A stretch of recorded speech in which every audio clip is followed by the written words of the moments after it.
Hi, thanks for tuning in to High on Horror. I'm Drew. And I'm John. This episode and every future episode is dedicated to all the horror hounds and smokers out there who want to expand their knowledge of the genre and have a good time. Today's the day that we review The Pope's Exorcist, starring Russell Crowe as Reverend Gabriel Amorth. That's that gladiator, John. The real-life exorcist. Crowe doesn't do horror movies because he is not a fan of them, because they scare him.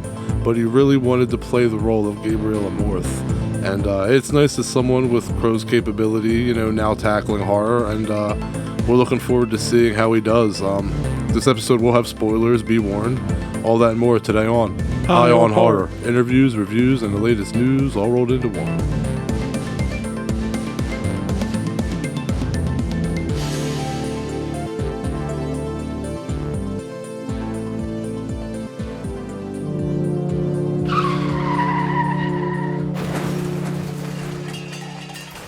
Alright, if you hear that train noise, you know it's time for Strain Wreck, the segment of our show that we like to start our show off with because it gets us off on the right foot. It's the segment where we talk about what we're smoking this episode. John, what do you got for us today? Got us some King Tut. Oh, King Tut, alright. Also known as Tutankhamun. I guess they just wanted to, and also Pharaoh, So it's just got Egyptian names no matter what. It's just got names that all revolve around him. So it's called that mummy strain. That mummy strain. 20% THC. It's a potent sativa marijuana strain made from a cross of AK-47. King Tut produces uplifting effects, making it an ideal choice for social outings and creative situations. Creative stimulation. Kinky. This strain features flavors that are sour, skunky, and fruity. Medical marijuana patients choose it to help relieve symptoms associated with pain. Growers say the strain is sensitive to high humidity and fungus. Man, they're going in depth with this one. Yeah, right. But makes for an excellent mother plant. Questions about King Tut. Is it an indica or sativa? Well, in the reviews, they're answering questions. Well, you already told me it was a sativa, so I'm correct. It is again a sativa. How does it make you feel? They said happy, uplifted, and energetic. How does it taste? It tastes skunky and sweet with earthy undertones. And what terpenes are in King Tut? It features mycerin as the dominant terpene, and what strains are similar to King Tut? Apparently, monkey mints. I want to smoke some monkey mints. That gotta be what. Tangerine Dream, and one we smoked a couple weeks ago, SFV OG Kush. Dude, we need to get some monkey mints on this show. It's gotta happen. So, as always, I got, I guess not as always, just recently started it, but we got some reviews here. It said, happy, joy. This strain is perfect for having energy, fun, socializing, camping, hiking, sexing, introspecting, or going to sleep. So everything, apparently. They said, I finally understand imprinting and something being what I truly need it to be at the moment. It also leaves me functional yet creative and relaxed. Even turns the ADHD and anxiety down to a functional level. Lucky to have found this. I don't find it hugely energetic, but it's motivational. Pretty sweet mix. And that was from August 1st of 2020. And then I got one more from August 16th of 2021. Okay. I've been sitting here for 5 minutes trying to decide which word I should start my review with. So that's how it starts. So taking that into consideration, I would have to say my first experience with King Tut has been a good one. I took a few bong hits about 15 minutes ago, or was it 5 or 45? I'm really stoned. I can tell you that I've got a real good sativa buzz going when and then in parentheses says, lose train of thought every 5 seconds. Feel the need to be doing something, and when I find that something, it's usually small, like making a grocery list or organizing a drawer or coming on Leafly. I'll really focus on it. I noticed that 30 to 40 minutes after smoking King Tut, the chronic pain in my knees and back, which were bad today, are notably lowered. Okay. We look over these reviews, and man, I don't know. I don't think I've had I don't think I had that experience with it.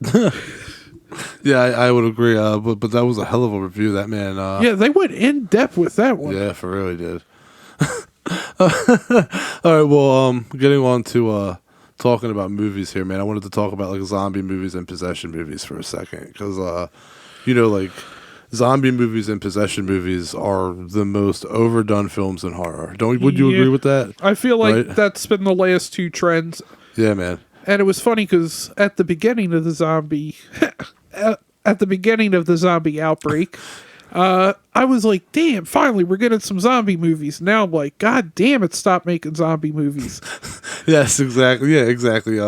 Yeah, people complain about slashers being in abundance, but like the sheer amount of zombie movies that you can find on any streaming service, mainly Tubi, is unparalleled, Dude, man. Same I with love Possessions. zombie movies. Like when Walking Dead first came out, like the first couple seasons were great too, and I was like, man, like good. Like I love zombies, and somebody's making some good zombie content, and then yeah, it all went downhill like that, man. and then like Shaun of the Dead. I'm like, man, like finally some good zombie stuff. And then, And then it went downhill quick, and these subgenres are exhausted, man, to the point that the market's saturated. whenever I see a new zombie movie or possession movie that's getting actual marketing, like the Pope's Exorcist, I immediately think like that's ballsy, because it's probably going to suck and not make a lot of money. Like Pray for the Devil.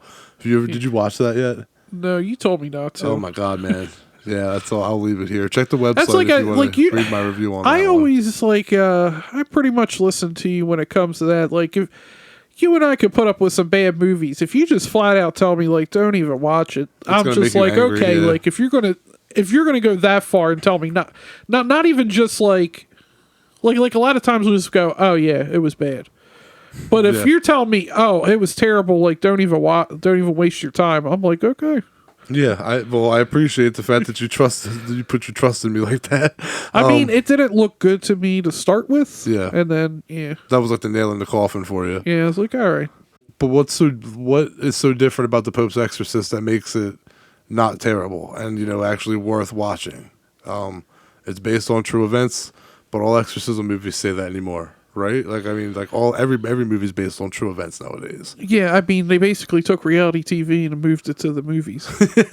Yeah, and it's like just like zombie movies and possession movies, the whole like based on true events thing is completely overwashed and overdone. It means And Hallmark nothing. Christmas movies. Yeah, and but what does hold a little water is that we got a credible A-list actor in Russell Crowe. I mean, granted, he's still an A-lister, maybe not like top of the A's anymore, but I mean, going into this movie, Russell Crowe's name is the only thing that made me say like, all right, I'll check it out.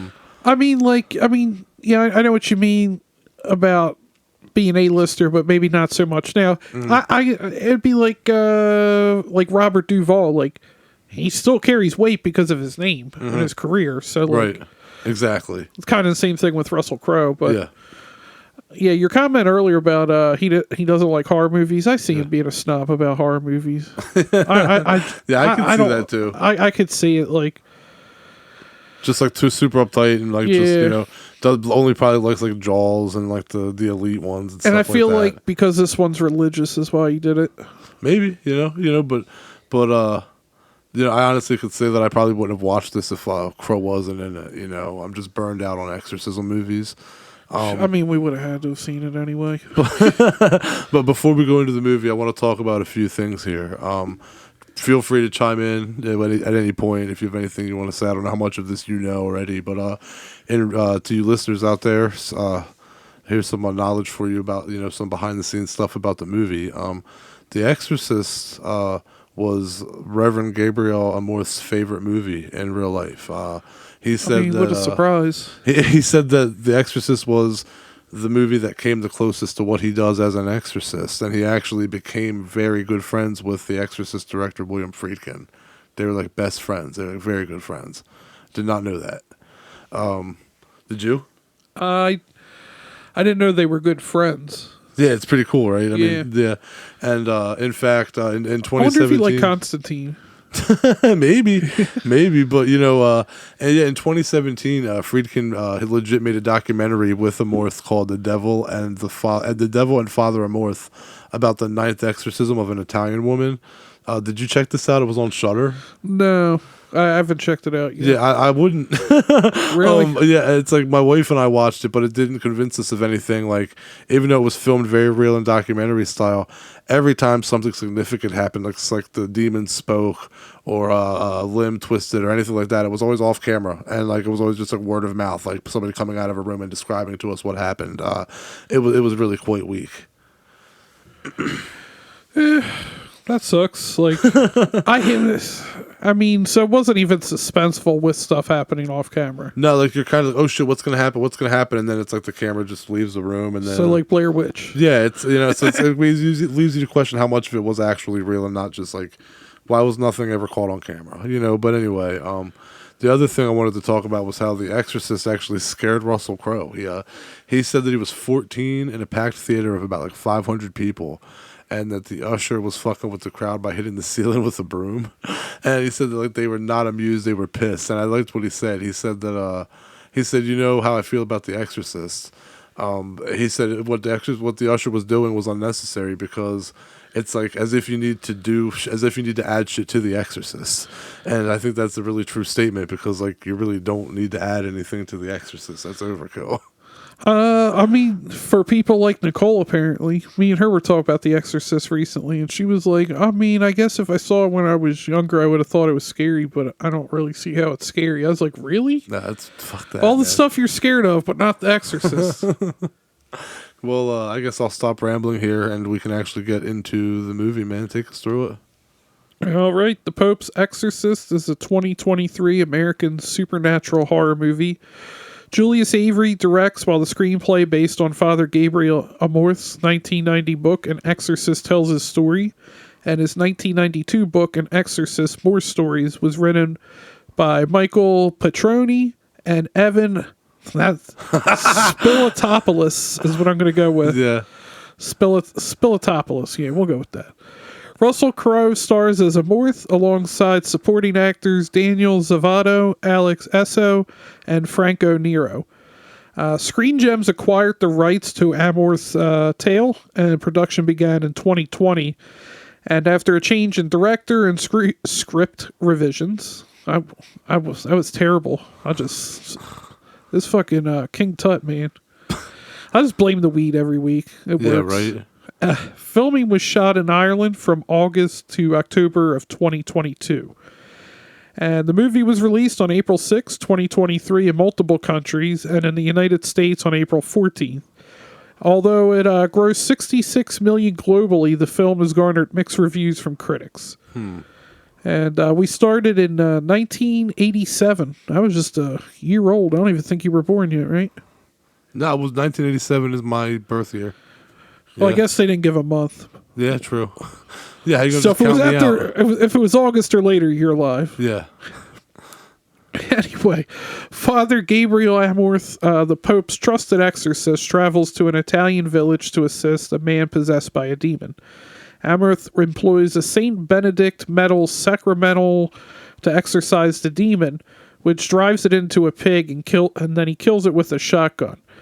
However, Amorth finds himself in trouble with the church tribunal for acting without permission from his superiors. Bishop Lumumba is supportive, while Cardinal Sullivan is doubtful of demonic possession. Yeah. I want to talk about that pig scene. I told you, I was like, so these demons, you know, like, are evil as shit. They're supposed to be powerful. You want to tell me this demon got tricked by the simple, oh, I bet you can't even possess this pig. Well, no, I totally get you, but I think he tried to explain that away by saying that it was like more like physical or metaphorical or something like that. That it wasn't really the dude wasn't really possessed. He just needed like to see that image to like mentally break himself or whatever.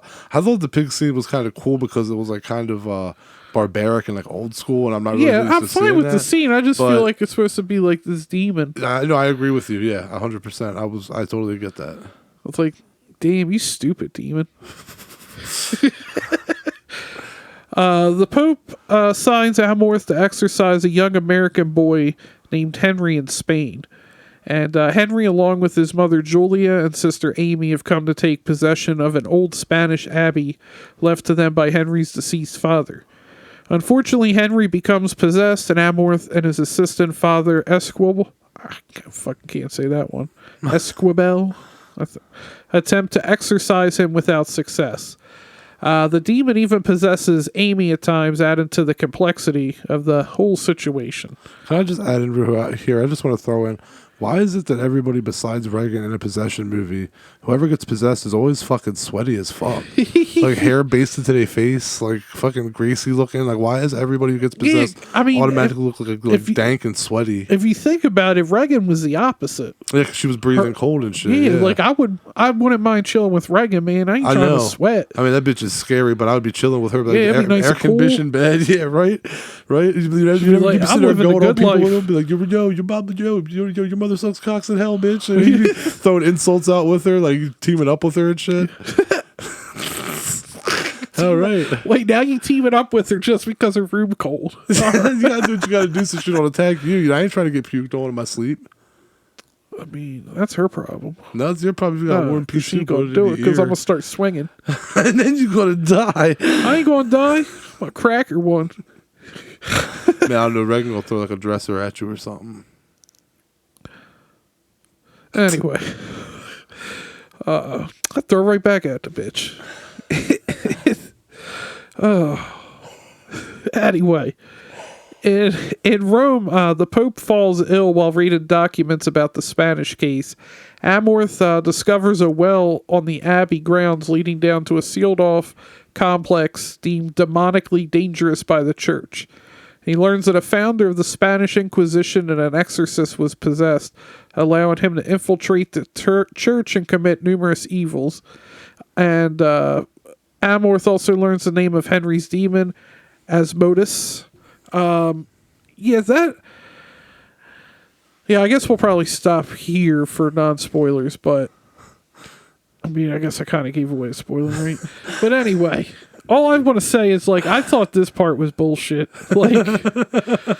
Like they basically were, like, rewriting Christianity to say that, like, stuff like the Spanish Inquisition and all these evils done by the church were only done because a demon possessed a priest and allowed all this to happen. I'm like, I feel like that's just like a bullshit. It wasn't our fault. Yeah, right. We'll blame it. We'll blame the demon. It was on Amadeus. Asmodeus. Amadeus. Mozart Amadeus, dog. Amadeus. Oh God. Yeah. So I will say, I didn't really watch many trailers. And it's funny, I talked with somebody else I know about the movie, and they thought the same thing. I was telling them about seeing it. That I thought going in, it was supposed to be like the Pope was possessed, and he was being exorcised like the Pope's exorcist. Okay. I didn't really know much background coming into it originally, so that's kind of what I thought it was, and I'm like, this sounds stupid as hell. But that was not what the movie was. It was just literally the Pope has an exorcist, and this was the guy's like chief exorcist. Yeah. The wording is tricky for sure. But anyway, this also, like Renfield, was better than what I thought it was going to be. Yep.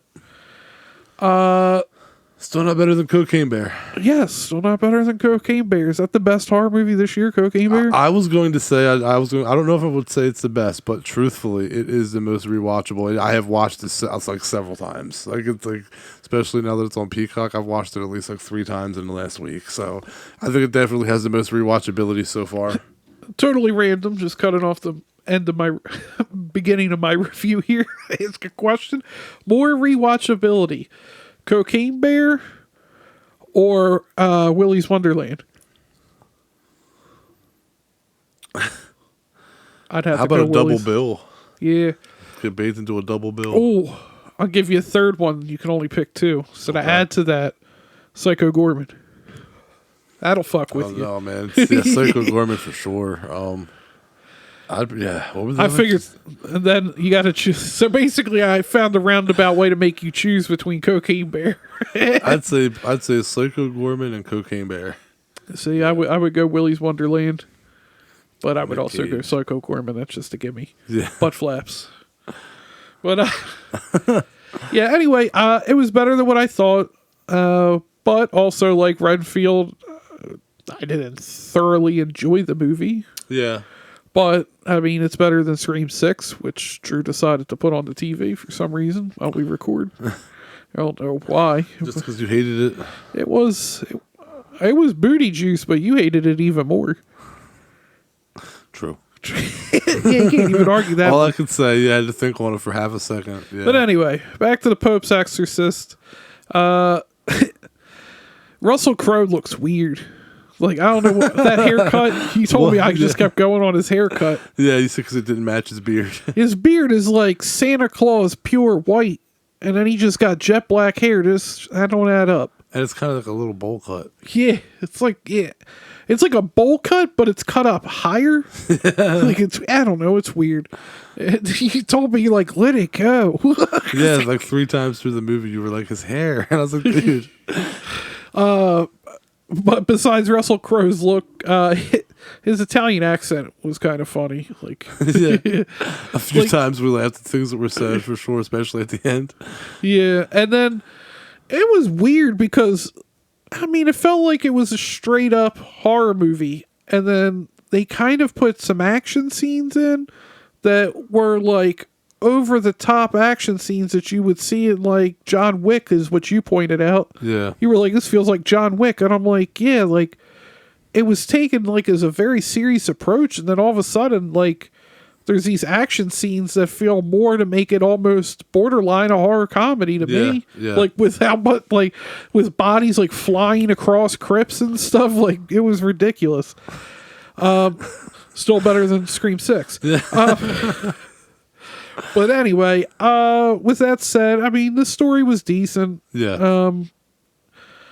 I have really no urge to go see this again. Yeah, I mean, well, we didn't actually go to the theaters. We rented it, yeah, at home. But like, if you told me it was $5 on, if you texted me and were like, hey, John, they got, Pope's Exorcist for $5 on Vudu, I'd just say, cool.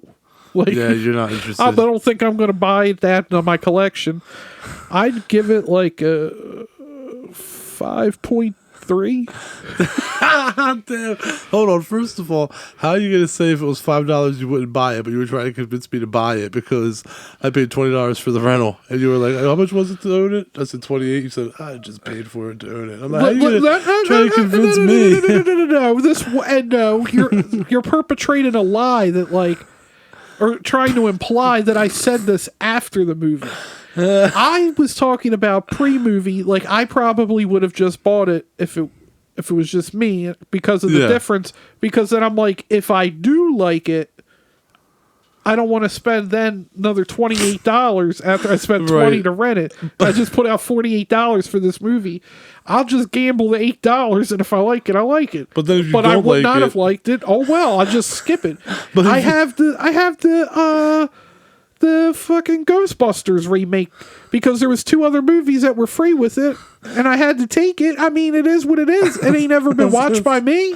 I was gonna say that, like, but now you have a movie in your collection that you literally just said you wouldn't pay $5 for. But guess what? I don't own it physically. It's digital. I just hit the left or right, up or down button. I'm just go right past it. Okay.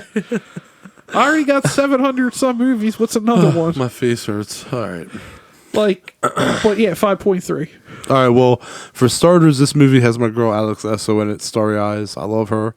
So automatic 5 points I haven't right seen there. that in a while. Yeah, automatic 5 points right there just for her being in the movie. So 5. There's even like a titty grab in the movie that I'm kind of jealous of. Oh, I forgot about the titty grab. Yeah, right. You know, but Purple yeah. Nerps. Crowe was solid for the most part. There were a few comical scenes like we kind of talked about that I don't think were meant to be funny. Few laugh out loud moments that were supposed to be kind of intense. there were scenes that we laughed at that were not made to be comical. Right, and ultimately, he plays a likable but damaged character. But I'll say that like nothing in this movie wowed me. It kept me invested, and I think you agree with this until the last 30 minutes. Yeah, that last 30 minutes really was like, oh man, I thought it might have actually had a chance, but oof. And they said, what did they say? It meets Exorcist meets Da Vinci Code. Yeah. And at 45-minute mark, I told you, I'm like, where's the Da Vinci Code part? Yeah, right. And then it showed up at like the hour mark. and it was pretty lame. Yeah, and I'm a tad disappointed because I almost gave this movie props for like no one possessed doing contortionism, but then that goes out of the window. And all in all, I like you said, I agree, I wouldn't watch it again out of sheer will.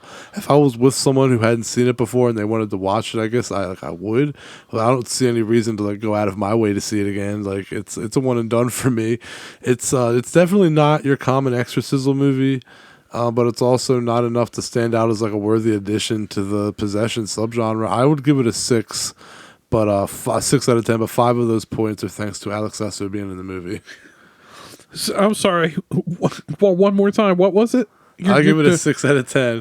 Damn, you put it all the way up to a 6. But automatic 5 for her. So technically, I only gave the movie 1 point. All right. So, I wanted to follow up like you're talking about Father Amorth. Yeah. His character like felt like that earthy. Like I'm a man. I did not say girthy. Okay. An earthy with an E, like Will Smith. Earth. Okay. Earthy. Like he's a man of the people, kind of like father. Like it kind of almost reminded me of like his character kind of matched up with like Father Moore from Exorcism of Emily Rose. I get it, yeah. Where he's like that everyday kind of like approachable. I'm a man of the people. Like I'm a champion. Like he's trying to help everybody. He truly cares about people. Like I feel like I was like, you just feel like a lesser Father Moore. Yeah, basically, in a way lesser movie. For sure. A way lesser movie. I'm sorry, Russell. Way lesser. Yeah. My man Tom Wilkinson fucking murdered it.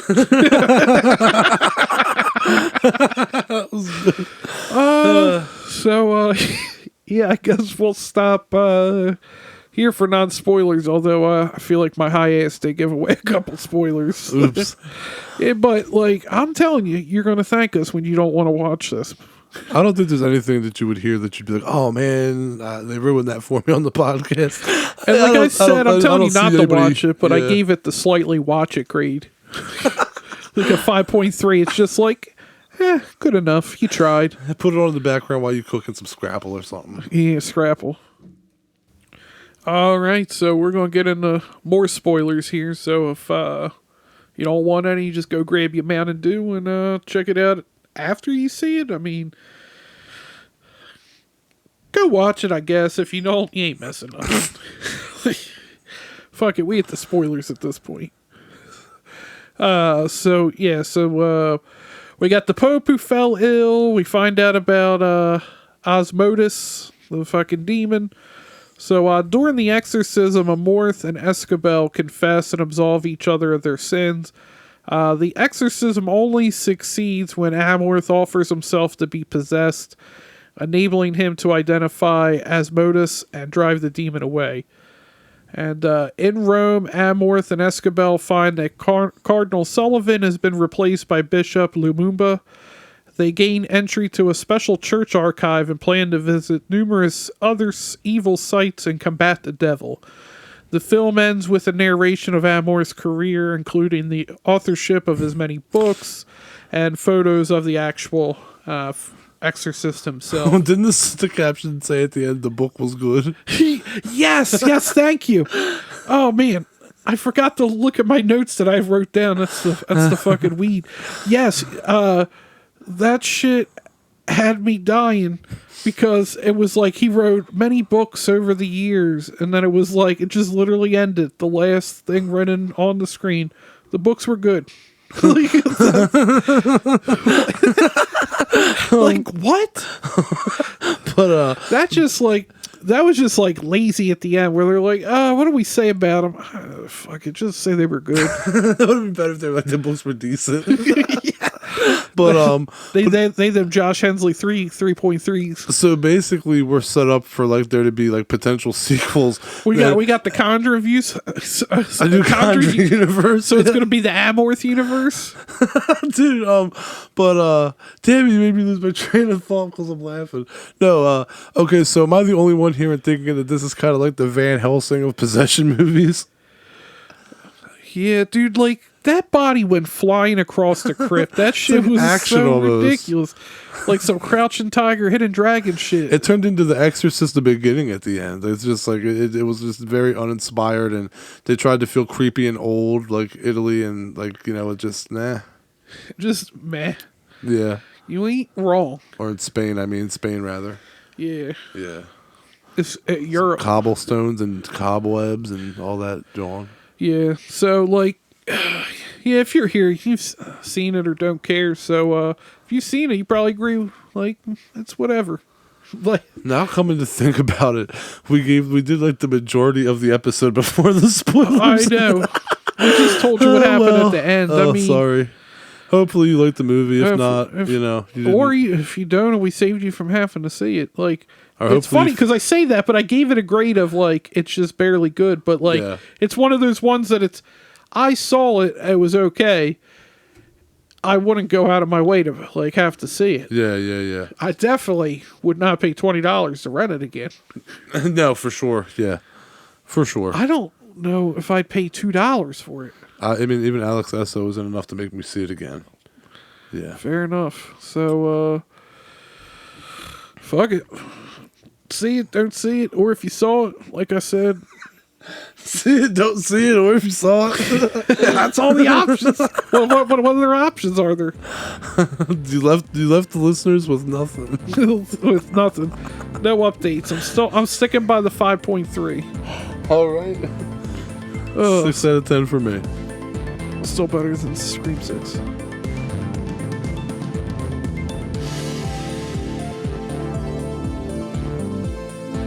Thanks to all the horror hounds and smokers out there for tuning in. And, yeah, so I guess if you're still here, you must have really enjoyed the movie or just our lovely voices.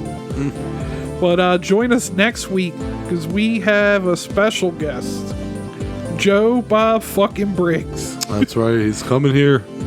We're going to have an interview with him. It's going to be amazing. This has been like one of our top guests that we would love to have on our show, and it's finally happening. So make sure to follow us online at High on Horror 420 at Facebook, Twitter, Instagram, TikTok. Tiki Taki. You like Takis? No. You like Takis? No. Yeah, moving on. So send us some puff ass questions at High on Horror at 420. Holy Christ. At King Tut's sneaking up even more at the end.